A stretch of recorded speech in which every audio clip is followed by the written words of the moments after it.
សាខាការបបាត់ក្រហមកម្ពុជាខេត្តសៀមរាបទទួលអំណោយពីមន្ទីរអង្គភាពនិងសប្បុរសជនអបអរទិវាពិភពលោកការបបាត់ក្រហមអត្តច័ន្ទក្រហមខួបលើកទី163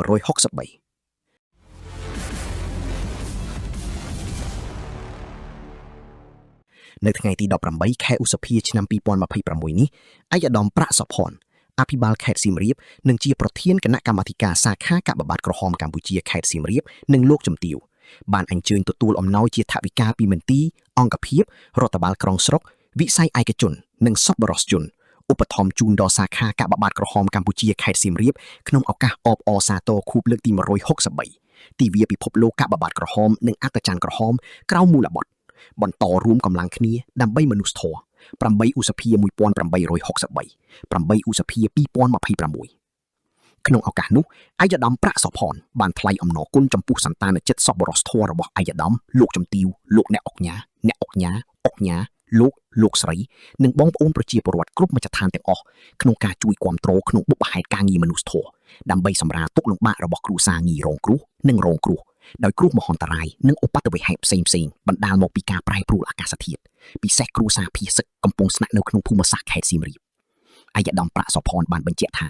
ការចូលរួមបរិច្ចាគជាថវិកាស្បៀងអាហារនិងសម្ភារៈផ្សេងៗរបស់សប្បុរសជនទាំងអស់ជាប្រពៃណីនិងវប្បធម៌នៃការចែករំលែកដ៏ប្រសើរថ្លៃថ្លារបស់ប្រជាជាតិយើងក្នុងការលើកកម្ពស់តម្លៃមនុស្សធម៌របស់ជនរងគ្រោះស្របតាមមូលបត្របន្តរួមកម្លាំងគ្នាដើម្បីមនុស្សធម៌ឯកឧត្តមបានសង្កត់ធ្ងន់ថាថវិកាដែលសប្បុរសជនបានបរិច្ចាគនេះនឹងក្លាយទៅជាអង្គម្ហូបអាហារទឹកស្អាតថ្នាំពេទ្យនិងសម្ភារៈចាំបាច់ឬជំនួយបន្ទាន់មួយកញ្ចប់សម្រាប់ជួយដល់គ្រួសារមួយដែលកំពុងជួបការលំបាកលើសពីនេះទៅទៀតវាក៏ក្លាយទៅជាកម្លាំងចិត្តមួយសម្រាប់ម្ដាយម្នាក់ដែលកំពុងបារម្ភពីកូនជាក្តីសង្ឃឹមមួយសម្រាប់គ្រួសារភៀសសឹកជាការលួងលោមនិងលើកទឹកចិត្តសម្រាប់គ្រួសារយុទ្ធជនប៉ូលីសឬយុទ្ធជនរងរបួសនិងជាសារដ៏កក់ក្ដៅមួយប្រាប់ពួកគាត់ថាពួកគាត់មិនត្រូវបានបំភ្លេចចោលឡើយសប្បុរសជនមិនមែនជាអ្នកដែលនៅឆ្ងាយពីប្រតិបត្តិការមនុស្សធម៌ទេសប្បុរសជនគឺជាផ្នែកមួយនៃបេសកកម្មមនុស្សធម៌នេះហើយជាកម្លាំងពិតនៅពីក្រោយជំនួយដែលទៅដល់ដៃអ្នករងគ្រោះយោងតាមរបាយការណ៍សាខាកាកបាទក្រហមកម្ពុជាខេត្តសៀមរាបបានបង្ហាញថារយៈពេល12ខែឆ្នាំ2025សាខាបានបំពេញសកម្មភាពមនុស្សធម៌ដោយចែកអំណោយជូនគ្រួសាររងគ្រោះនិងងាយរងគ្រោះសរុបបានចំនួន7447គ្រួសារ6វត្តនិងផ្ទះមនុស្សធម៌ចំនួន4ក្នុងនោះធនធានកាកបាទក្រហមកម្ពុជា3050គ្រួសារសាខាខេត្ត3139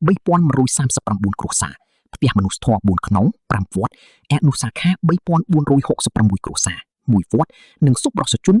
915គ្រួសារសម្រាប់ក្នុងខែមេសាឆ្នាំ2026សាខាកាកបាទក្រហមកម្ពុជាខេត្តសៀមរាបបានផ្តល់សេវាកម្មមនុស្សធម៌ជូនអ្នកទទួលផលដោយផ្ទាល់បានចំនួន29គ្រួសារនិងប្រយោលស្មើ105នាក់ក្នុងនោះធនធានសាខា14គ្រួសារនិងអនុសាខា15គ្រួសារសូមជម្រាបថា